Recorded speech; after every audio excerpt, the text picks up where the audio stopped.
Hello students, ये आपका atomic structure का थर्ड लेक्चर रहेगा। लास्ट क्लास में आप लोगों को एक होमवर्क में क्वेश्चन दिया था और उसमें बोला था कि बताइए BF3 और SO2 में क्या रिलेशन रहेगा। तो सबसे पहले अपन देखते हैं, सॉरी ये बोला था कि क्या ये दोनों आइसो इलेक्ट्रॉनिक है या नहीं है। आइसो इलेक्ट्रॉनिक के लिए कंडीशन क्या था? आइसो का मतलब सेम, इलेक्ट्रॉनिक का मतलब क्या होगा कि इसमें सेम नंबर ऑफ इलेक्ट्रॉन्स रहेंगे। अगर BF3 की बात करें तो BF3 में बोरोन का एटॉमिक नंबर कितना रहता है आपके पास? 5। फ्लोरीन का एटॉमिक नंबर कितना होगा आपका? 9। सल्फर का एटॉमिक नंबर 16। ऑक्सीजन का एटॉमिक नंबर क्या रहेगा आपका? 8। अगर एटॉमिक नंबर पता है तो आप क्या बता सकते हो easily? Total number of electrons. तो बोरोन में total number of electron 5, fluorine में total number of electron 9, total किया 9 3 सा कितना होगा आपका?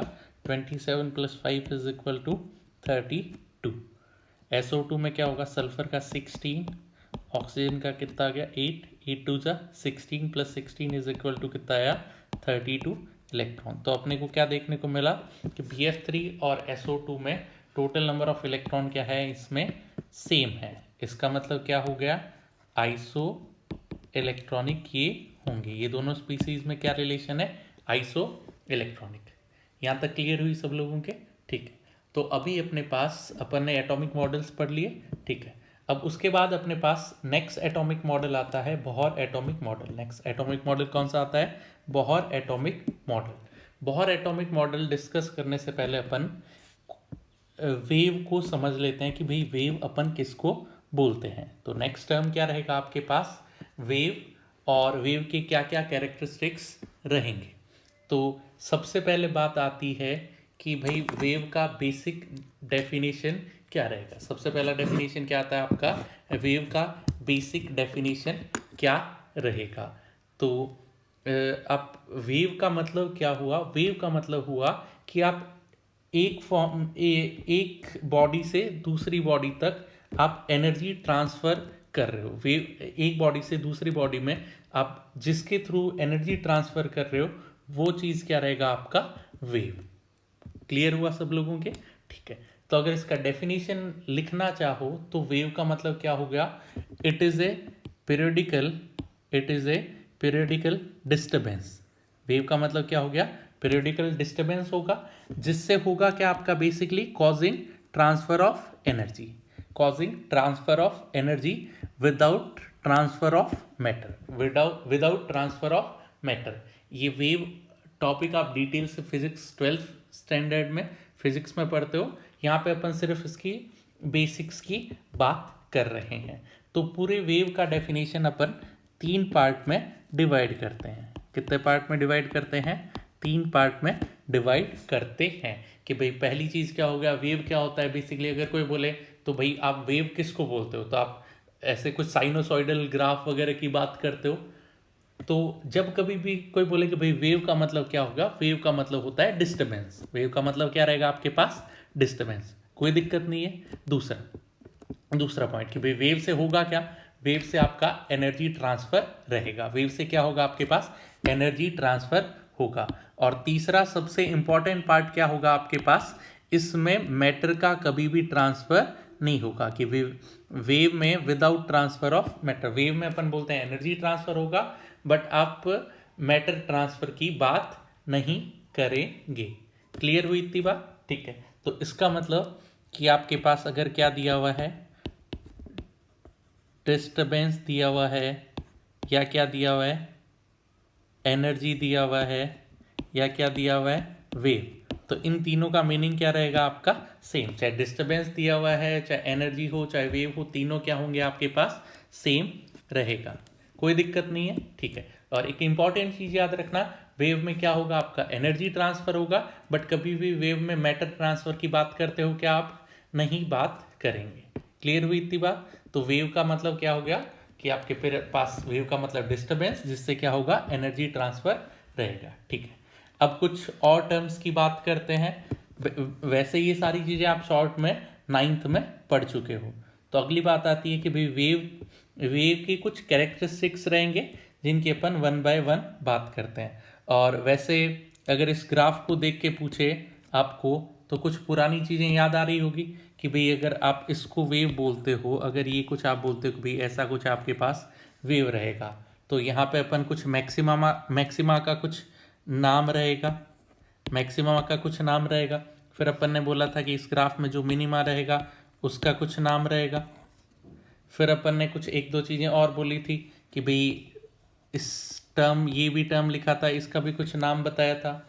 और फिर बोला था कि दो मैक्सिमा के बीच का जो भी डिफरेंस रहेगा उसको कुछ अलग टर्म डिफाइन किया था। तो उन्हीं की अपन अभी बात करते हैं कि वेव के जो भी कैरेक्टरिस्टिक्स रहेंगे उनमें मेजरली अपन 6 कैरेक्टरिस्टिक्स की बात करते हैं। उनमें मेजरली अपन किन की बात करते हैं? 6 कैरेक्टरिस्टिक्स की बात करते हैं। तो अभी 1 बाय 1 की बात करते हैं। तो सबसे पहला टर्म आता है आपका वेवलेंथ।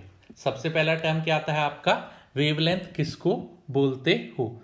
तो वेवलेंथ का मतलब क्या हुआ कि वेवलेंथ की अगर अपन बात करें कि भाई वेवलेंथ का मतलब क्या हुआ, तो वेवलेंथ में अपन बोलते हैं कि भाई अगर अपन बात करें इसको क्या बोलते हैं अपन?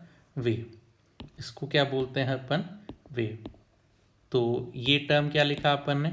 लैम्डा। अगर डेफिनेशन की बात करो तो डिस्टेंस बिटवीन टू मैक्सिमा, और अगर आप और आगे एक्सटेंड करो तो ये भी क्या होगा आपका? Lambda. Distance between two maxima और minima is known as wavelength.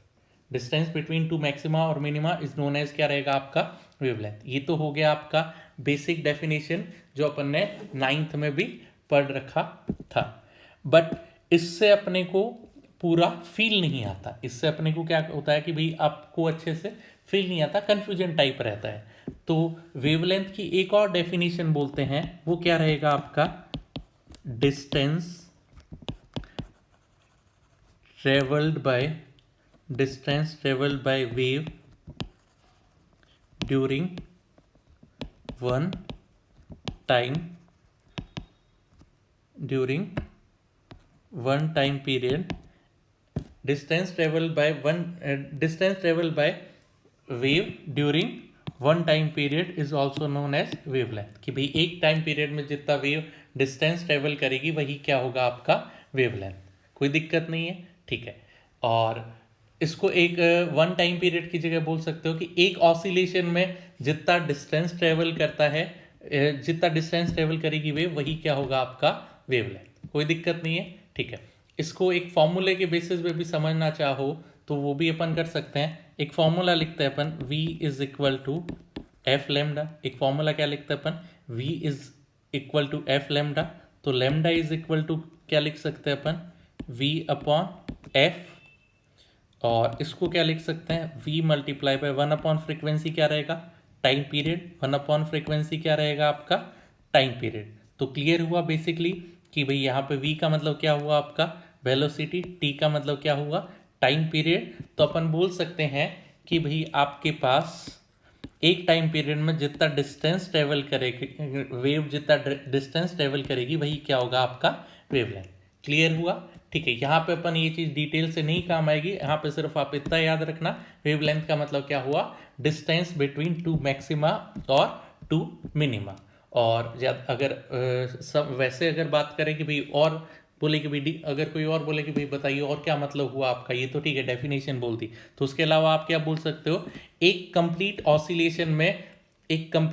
Oscillation में जितना डिस्टेंस ट्रेवल करेगा वेव वही क्या होगा आपका? वेवलेंथ।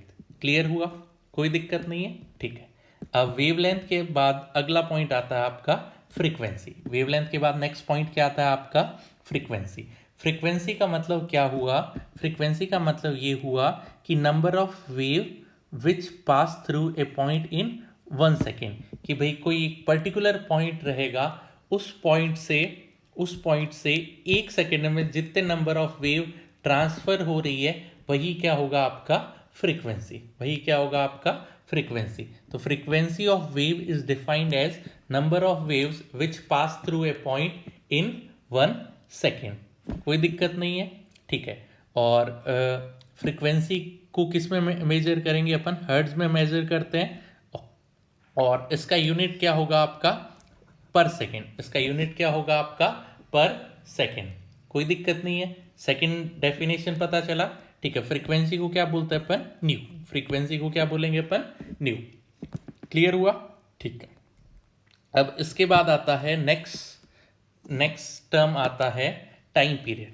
नेक्स्ट टर्म क्या आता है आपके पास? Time period. तो टाइम पीरियड का अगर बात करें कि भाई डेफिनेशन क्या होगा? Time taken by a wave to pass through one point. क्या होगा? Time taken by a wave to pass through one point. ठीक है, ये तो अपन ने डेफिनेशन लिख लिया। और अगर समझना चाहो, शॉर्ट में बोलना चाहो, तो वो क्या होगा? Time required to complete one oscillation. क्या होगा कि एक ऑसिलेशन कंप्लीट करने में जितना टाइम रिक्वायर्ड रहेगा वही क्या होगा आपका? Time period. कोई दिक्कत नहीं है, ठीक है। और टाइम पीरियड क्या होगा आपका? 1 अपॉन फ्रीक्वेंसी। टाइम पीरियड क्या होगा आपका? टाइम पीरियड को क्या बोल सकते हो अपन? Time period is equal to क्या होगा? 1 upon frequency. Time period is equal to क्या होगा? 1 अपॉन फ्रीक्वेंसी। क्लियर हुआ सब लोगों के? ठीक है। अब उसके बाद आता है नेक्स्ट टर्म, क्या आता है आपका? वेलोसिटी। नेक्स्ट टर्म क्या आता है आपका? वेलोसिटी। तो वेलोसिटी का मतलब क्या हुआ? वेलोसिटी का मतलब हुआ, वेव के लिए अपन बात करते, चाहे आप बोल दो वेव बोल दो, चाहे डिस्टरबेंस बोल दो, चाहे एनर्जी बोल दो, तीनों क्या रहेंगे आपके पास? सेम। तीनों चीजें क्या रहेगी अपने पास? सेम। तो वेलोसिटी का मतलब क्या हुआ? Velocity of a wave is defined as distance covered by a wave in 1 second. कि भाई 1 सेकेंड में जितना डिस्टेंस ट्रेवल करता है वही क्या होगा आपका? वेलोसिटी रहेगा। वही क्या रहेगा आपका? वेलोसिटी रहेगा। कोई दिक्कत नहीं है, ठीक है। ठीक है, इतना क्लियर हुआ सब लोगों के? ठीक है, ये चीजें अपन और आगे बात करते हैं, ठीक है। उसके बाद अगला टर्म आता है आपके पास वेव नंबर। उसके बाद नेक्स्ट टर्म क्या आता है अपने पास? Wave number. नेक्स्ट टर्म क्या आएगा आपका? Wave number. तो वेव नंबर की अगर बात करें तो वेव नंबर किसको बोलते हैं? तो वेव नंबर का मतलब हुआ reciprocal of wave length is known as wave number. क्या रहेगा? Reciprocal of wave length is known as wave number. Wavelength का मतलब लेमडा लिखा था। वेवलेंथ का मतलब क्या हुआ कि आपके पास एक कंप्लीट ऑसिलेशन में जितना डिस्टेंस ट्रेवल किया जाता है वही क्या बोलोगे आप? वेवलेंथ। या अगर दूसरे टर्म में बोलना चाहो तो मैक्सिमा के बीच में जो डिफरेंस है या दो मिनिमा का जो डिफरेंस रहेगा वो किसके इक्वल होगा? वेवलेंथ के इक्वल होगा। और अगर आपका वेवलेंथ का रेसिप्रोकल होगा तो इसका यूनिट क्या होगा? मीटर इनवर्स, या क्या होगा आपका? Centimetre inverse. क्लियर हुआ? कोई दिक्कत नहीं है, ठीक है। अगली चीज आती है आपके पास एम्पलीट्यूड। अगली चीज क्या आती है आपके पास? एम्पलीट्यूड। तो एम्पलीट्यूड की बात करें तो ये क्या हो गया आपके पास कि एम्पलीट्यूड का मतलब क्या हो गया कि भाई height of maxima. Height of maxima और depth of minima. Height of maxima और depth of minima is known as क्या रहेगा आपका? एम्पलीट्यूड। और अगर शॉर्ट में बताना चाहो तो क्या रहेगा? Maximum value of disturbance. क्या होगा आपका? Maximum value of disturbance. कि भाई आपके पास ये अपन ने नॉर्मल लिखा, एक स्ट्रेट लाइन ड्रॉ की, आप बोलते हो कि भाई आपके पास वेव कुछ ऐसा कुछ दिखने को मिलेगा। अब बेसिकली वेव में हुआ क्या कि भाई अपन बात करें कि भाई वेव बेसिकली हुई क्या कि भाई ये वाला पार्ट क्या हुआ, इस पूरे को क्या बोलते हो आप? ये पूरा साइनोसॉइडल बोलते हो या जो भी ग्राफ बोलते हो, ये क्या है आपका? वेव होगा। और इसको बोलते हो डिस्टर्बेंस। बेसिकली हो क्या रहा है? डिस्टर्बेंस। तो अपन एक्सपेक्ट कर रहे थे कि भाई आपके पास किधर मूव करना चाहिए? स्ट्रेट लाइन में मूव करना चाहिए, बट आपके पास क्या हो गया? कुछ डिस्टर्बेंस आ रहा है। तो maximum value of disturbance is known as amplitude. Maximum value of disturbance is known as amplitude. और इसकी जगह एक और चीज भी बोलते हैं कभी कभी कि जो भी पीक वैल्यू है, क्या हुआ आपका? पीक वैल्यू हुआ, उसको भी क्या बोलते हो आप? एम्पलीट्यूड। पीक वैल्यू को भी क्या बोल सकते हो आप? एम्पलीट्यूड बोल सकते हो। तो 6 के 6 कैरेक्टरिस्टिक्स क्लियर हुआ सब लोगों के? ठीक है, एक बार और वापस से बात कर लेते हैं कि भाई क्या क्या अपन ने लिखा। तो सबसे पहले अपन ने बोला कि भाई वेव का मतलब क्या हुआ? वेव का मतलब हुआ पीरियोडिकल डिस्टर्बेंस, जिससे क्या होगा? एनर्जी का ट्रांसफर होगा, बट मास ट्रांसफर या मैटर ट्रांसफर की बात नहीं करते। दूसरा पॉइंट अपन ने क्या बोला कि भाई कैरेक्टरिस्टिक्स की बात की। वेवलेंथ का मतलब क्या हुआ? वेवलेंथ का मतलब हुआ एक कंप्लीट ऑसिलेशन में कितना डिस्टेंस ट्रेवल किया जाता है वेव से, वही क्या होगा आपका वेवलेंथ। और दूसरा डेफिनेशन क्या है, डिस्टेंस बिटवीन टू मैक्सिमा और मिनिमा। अगला टर्म क्या है आपका, फ्रीक्वेंसी। फ्रीक्वेंसी का मतलब क्या हुआ, फ्रीक्वेंसी का मतलब हुआ number of wave which passes through a point in 1 second, कि भाई एक पर्टिकुलर पॉइंट से 1 सेकेंड में कितनी वेव पास हो रही है, वो क्या होगा आपका फ्रीक्वेंसी। फ्रीक्वेंसी को किससे डिनोट करते हैं अपन, न्यू से डिनोट करते हैं। क्लियर हुआ, ठीक है। उसके बाद टाइम पीरियड आया, वो क्या बोला था, टाइम पीरियड का मतलब क्या हुआ कि भाई time required to complete one complete oscillation is known as time period. तो ये रेसिप्रोकल ऑफ क्या होगा आपका फ्रीक्वेंसी, और टाइम पीरियड का यूनिट क्या होगा आपका सेकेंड। और एक और डेफिनेशन क्या था, time taken by wave to pass through one point, कि भाई एक पर्टिकुलर पॉइंट से वेव को पास होने में जितना टाइम लगेगा वही क्या होगा आपका टाइम पीरियड। फिर नेक्स्ट टर्म क्या आया था आपका, वेलोसिटी। वेलोसिटी का मतलब क्या हुआ, distance travelled by wave in 1 second. Distance travel by wave in 1 second is known as velocity. फिर टर्म आया था आपका वेव नंबर।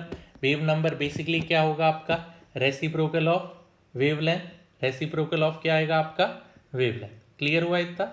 एम्पलीट्यूड का मतलब क्या हुआ आपका, एम्पलीट्यूड अलग अलग चीज़ें बोल सकते हो। एक क्या बोल सकते हो, पीक वैल्यू बोल सकते हो, और क्या बोल सकते हो, मैक्सिमम वैल्यू ऑफ डिस्टर्बेंस बोल सकते हो, और क्या बोल सकते हो आप कि भाई जो आपके पास हाइट ऑफ मैक्सिमा बोल दो या डेप्थ ऑफ मिनिमा बोल दो, ये भी किसके इक्वल होगा आपके पास, एम्पलीट्यूड के इक्वल रहेगा। ये भी किसके इक्वल रहेगा आपके पास, एम्पलीट्यूड के इक्वल रहेगा। अब अपन इनकी क्वेश्चंस वगैरह की बात करते हैं। अब अपन किसकी बात करते हैं, क्वेश्चंस वगैरह की बात करते हैं, ठीक है।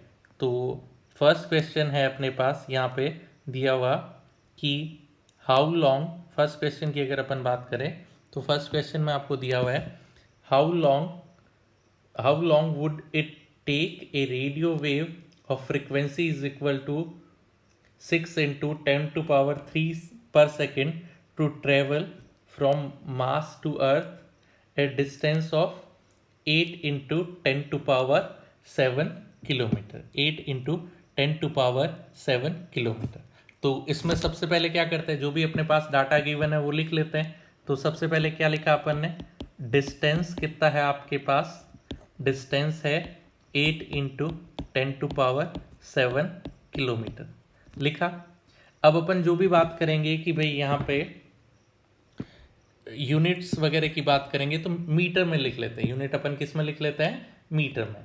तो आपके पास क्या आ गया, 8 इंटू 10 टू पावर 10 मीटर, क्योंकि अपने को पता है 1 किलोमीटर इज इक्वल टू कितना होगा आपका 1000 metre. 1 kilometre is equal to क्या होगा आपका 1000 मीटर।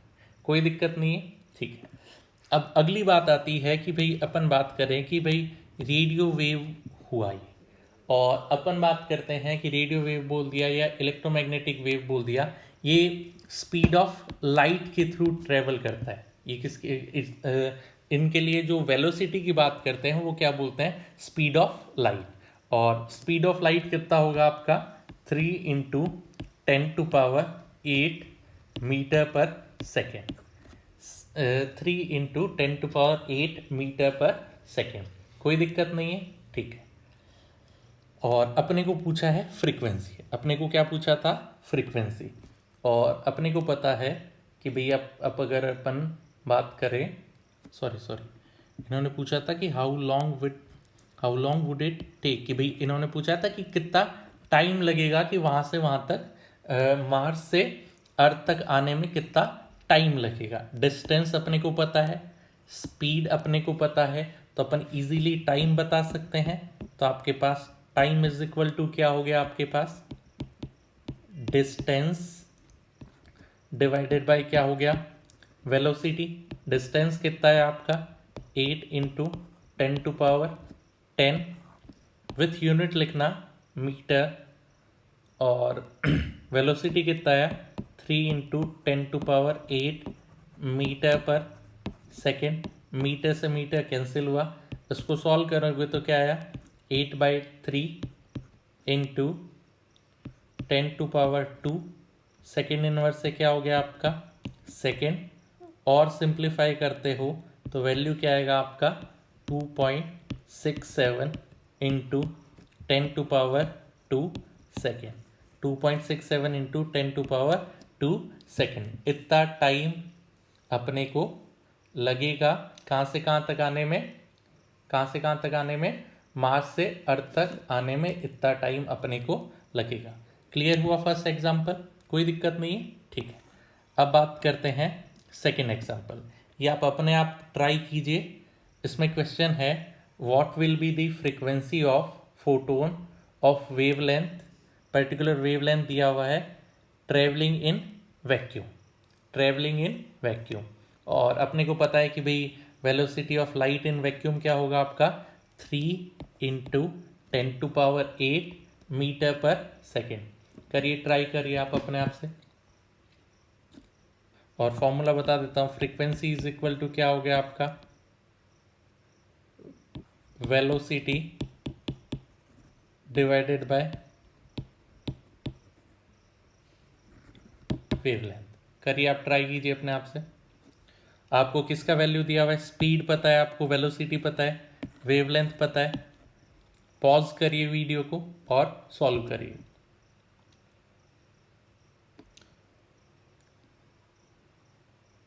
किया सब लोगों ने, ठीक है। अभी आंसर मैच करा लेते हैं। वेलोसिटी कितना दिया हुआ है 3 × 10⁸। वेवलेंथ कितना है 5 × 10⁻⁻10। और एक और चीज़ बोला था कि भाई यहाँ पे अपन विथ यूनिट्स लिखेंगे। मीटर से मीटर क्या हुआ कैंसिल हो गया, तो ये वैल्यू क्या है आपका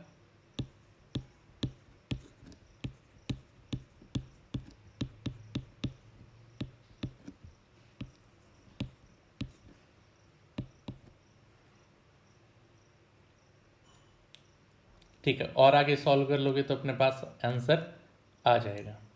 क्लियर हुआ सब लोगों के, तो फ्रीक्वेंसी पता चल गया अपने को, ठीक है। अब बात करते हैं नेक्स्ट क्वेश्चन। अब बात करते हैं किसकी, नेक्स्ट क्वेश्चन। ये भी आप अपने आप से ट्राई कीजिए, या मान लीजिए ये क्या रहेगा आपका होमवर्क रहेगा। ये क्वेश्चन अपन नेक्स्ट लेक्चर में कंसीडर, नेक्स्ट लेक्चर में डिस्कस करेंगे, ठीक है। और इसमें आपको क्या दिया हुआ है, फ्रीक्वेंसी दिया हुआ है, और आपको क्या कैलकुलेट करना है, वेवलेंथ ऑफ इलेक्ट्रोमैग्नेटिक वेव।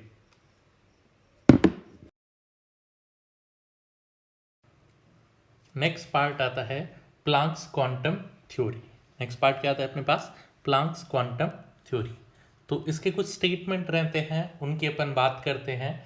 तो प्लांक्स क्वांटम थ्योरी का पहला स्टेटमेंट क्या था कि अगर किसी बॉडी से, अगर अपने को क्या करना है, किसी बॉडी से अपन अगर एनर्जी को ट्रांसफर कर रहे हैं, या ऐसे बोल दो कोई भी बॉडी अगर एनर्जी एब्जॉर्ब कर रही है या इमिट कर रही है, अगर कोई भी बॉडी एनर्जी एब्जॉर्ब कर रही है या इमिट कर रही है in the form of radiation, in the form of क्या रहेगा आपका रेडिएशन, तो वो कंटिन्यूअस नहीं रहता। तो वो क्या नहीं होगा आपका कंटिन्यूअस नहीं होगा। कंटिन्यूअस नहीं हुआ तो क्या होगा, डिसकंटिन्यूअस होगा।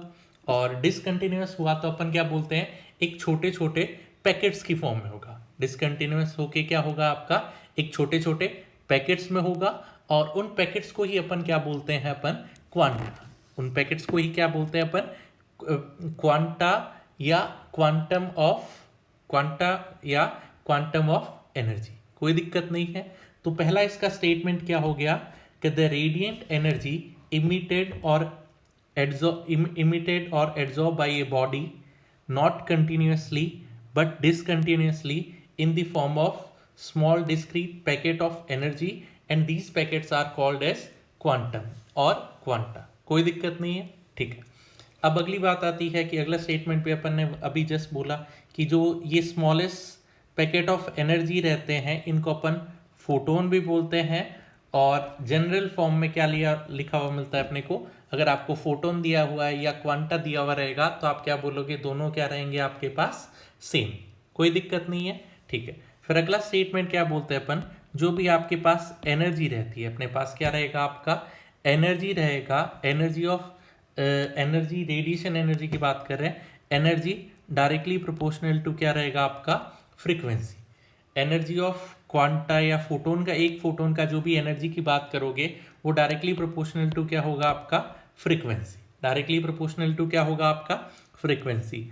और प्रोपोर्शनलिटी साइन हटाने के लिए अपन एक और कांस्टेंट यूज कर सकते हैं, वो क्या आएगा, E is equal to H nu. H क्या है यहाँ पे, कांस्टेंट। अब ये कांस्टेंट किसने दिया, कौन सा थ्योरी है आपका, प्लांक्स थ्योरी आया, तो ये कांस्टेंट किसने दिया, प्लांक ने दिया, तो इसका नाम क्या हो गया, H is equal to Planck's constant. और उसका वैल्यू क्या रहेगा, उसका वैल्यू रहेगा 6.626 into 10⁻⁻34 joule second. Joule per second नहीं है आपके पास, क्या है, जूल सेकेंड।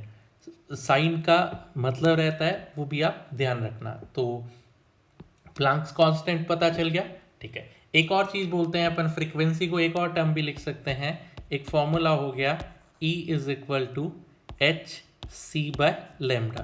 फ्रीक्वेंसी को क्या लिख सकते हैं अपन, C बाय लेमडा भी लिख सकते हैं। फ्रीक्वेंसी को क्या लिख सकते हैं अपन, C बाय लेमडा। तो अपने पास क्या फॉर्मूला बन गया, E is equal to H C by lambda, कोई दिक्कत नहीं है।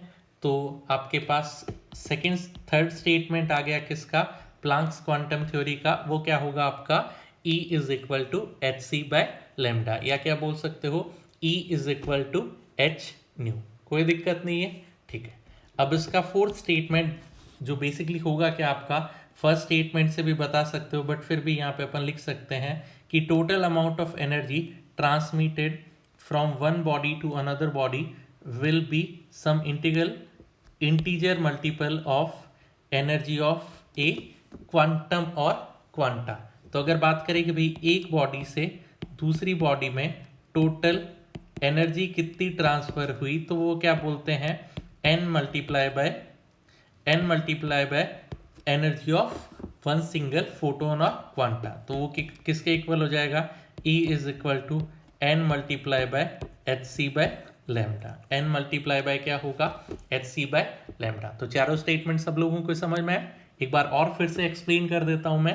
तो सबसे पहला स्टेटमेंट क्या था कि एक बॉडी से अगर आपको दूसरी बॉडी में एनर्जी ट्रांसफर करना हो तो वो कंटिन्यूस फॉर्म में नहीं जाएगा, in the form of radiation की अगर आप बात करो, डिसकंटिन्यूस रहेगा। तो अगर डिसकंटिन्यूस रहेगा तो अपन बोलते हैं एक छोटे छोटे पैकेट्स में जाएगा, और ये पैकेट्स क्या बोलते हैं अपन, इन पैकेट्स को ही क्या बोलते हैं, क्वांटा। इन पैकेट्स को ही क्या बोलते हैं अपन, क्वांटा, कोई दिक्कत नहीं है, ठीक है।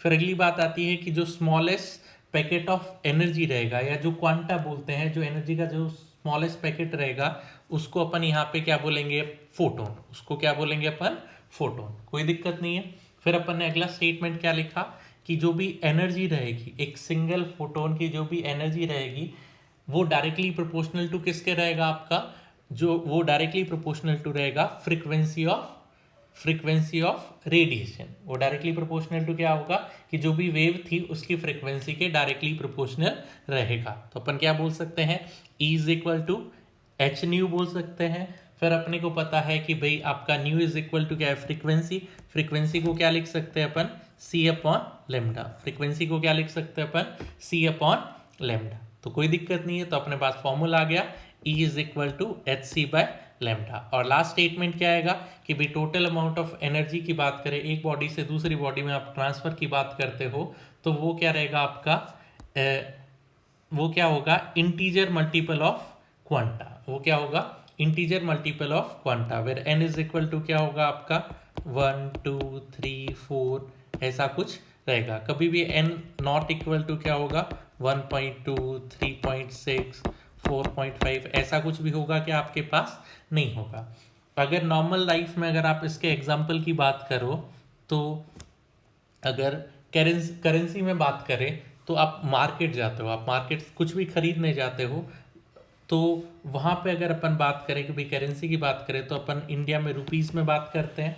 तो रुपीज़ का जो स्मॉलेस्ट आपका क्वांटा रहेगा वो क्या रहेगा आपका 1 रुपीज़। स्मॉलेस्ट क्वांटा क्या रहेगा आपका 1 रुपीज़। डिजिटल पेमेंट की नहीं बात करो तो अगर अपने कभी भी अपन अगर बोले कि 1.5 रुपीज़ देने हैं कि 2095 रुपीज़ देने, तो ये कभी भी पॉसिबल होगा क्या?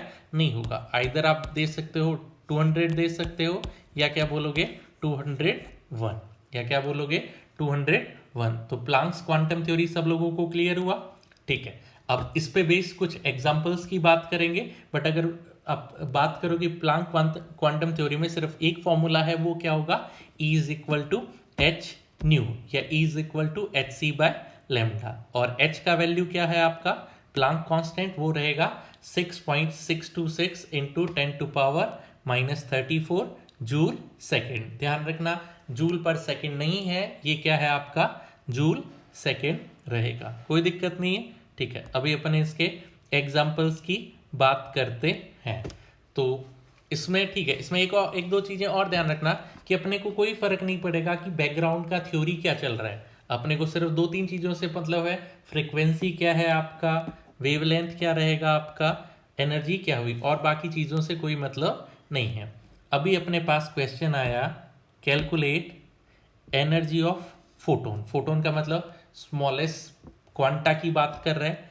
Calculate energy of photon of sodium light of wavelength, कुछ पर्टिकुलर वेवलेंथ दिया हुआ है।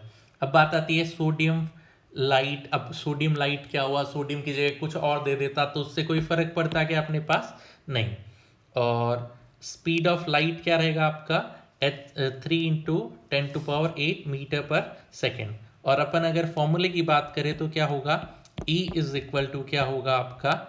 H C by lambda. H क्या है? प्लांक्स कांस्टेंट, जिसका वैल्यू क्या होगा आपका? 6.626 इंटू, थोड़ी देर पहले अपन ने लिखा था 6.626 इंटू 10⁻⁻34 जूल सेकेंड। 10⁻⁻34 क्या आएगा आपका? Joule second. क्लियर हुआ इतना? 10⁻⁻34 जूल सेकेंड। H का वैल्यू पता ही है अपने को, स्पीड ऑफ लाइट भी पता है, लेमडा का वैल्यू पता है, गिवन है यहाँ पे। तो आपके पास क्या आ जाएगा? H इज इक्वल टू कितना आया? 6.626 into 10⁻⁻34 joule per second, joule second पर सेकेंड नहीं।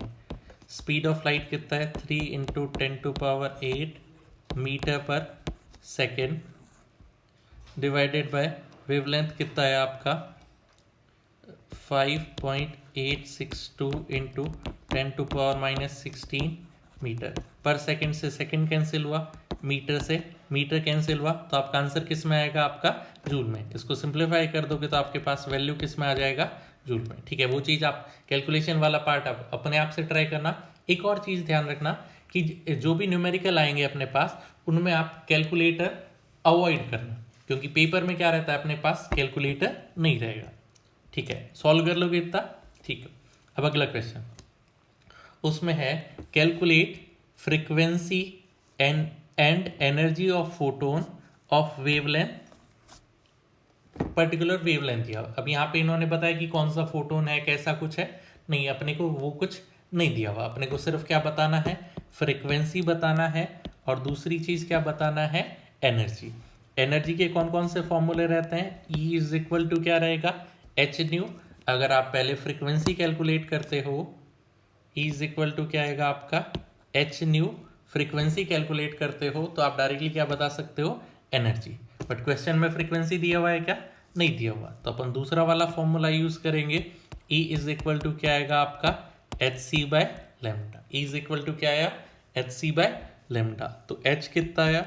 6.626 into 10⁻⁻34 into 3 into 10⁸ divided by 4000 into 10⁻⁻10। तो आपके पास जो भी आंसर आएगा किस में आ जाएगा? जूल्स में। फ्रीक्वेंसी की बात करें तो वो क्या होता है आपका? C अपॉन लेमडा, और वो क्या हो जाएगा? 3 इंटू 10⁸ डिवाइडेड बाय 4000 इंटू 10⁻⁻10। तो सेकेंड एग्जाम्पल क्लियर हुआ सब लोगों के? ठीक है, न्यूमेरिकल वैल्यू जो भी आएगी अब आप सॉल्व कर लोगे तो यहाँ पे कोई आपको दिक्कत नहीं आएगा। क्लियर हुआ इतना, कोई दिक्कत नहीं है, ठीक है। अब कुछ क्वेश्चंस आप होमवर्क में लिख लो, कुछ क्वेश्चंस क्या करो आप होमवर्क में लिख लो। अब पहला होमवर्क का फर्स्ट क्वेश्चन है calculate lambda and frequency of photon having energy of 2 electron volt. आपके पास एनर्जी कितना दिया हुआ है 2 इलेक्ट्रॉन वोल्ट। अभी वाला क्वेश्चन क्या है, रिवर्स है, यहाँ पे एनर्जी दिया हुआ है और आपको क्या पूछा है वेवलेंथ और फ्रीक्वेंसी। लास्ट क्वेश्चन में क्या था, वेवलेंथ दिया हुआ था और आपको क्या पूछा था एनर्जी और फ्रीक्वेंसी। कुछ भी रहेगा, आपको सिर्फ एक ही फॉर्मूला यूज करना है, E is equal to H nu और E is equal to H C by lambda. Clear हुआ, कोई दिक्कत नहीं है, ठीक है। अब एक नोट करके एक और चीज साइड में ऊपर ऊपर कहीं पे जगह रहेगा, नोट्स में लिख लेना कि 1 electron volt is equal to क्या होगा 1.6 into 1 electron volt is equal to क्या होगा 1.6 into 10 to power minus 19 joule. क्या होगा 10 टू पावर माइनस 19 जूल। तो जूल में आपके पास एनर्जी आ गई तो इजीली क्वेश्चन सॉल्व कर सकते हो, कोई दिक्कत नहीं है। तो होमवर्क का क्वेश्चन नंबर क्या है आपका 1। इसके बाद सेकंड क्वेश्चन होमवर्क का वो भी आप लिख लीजिए। सेकंड क्वेश्चन है which has a higher energy, which has a higher energy a photon of wavelength 4000 और दूसरा क्या दिया हुआ है 7000।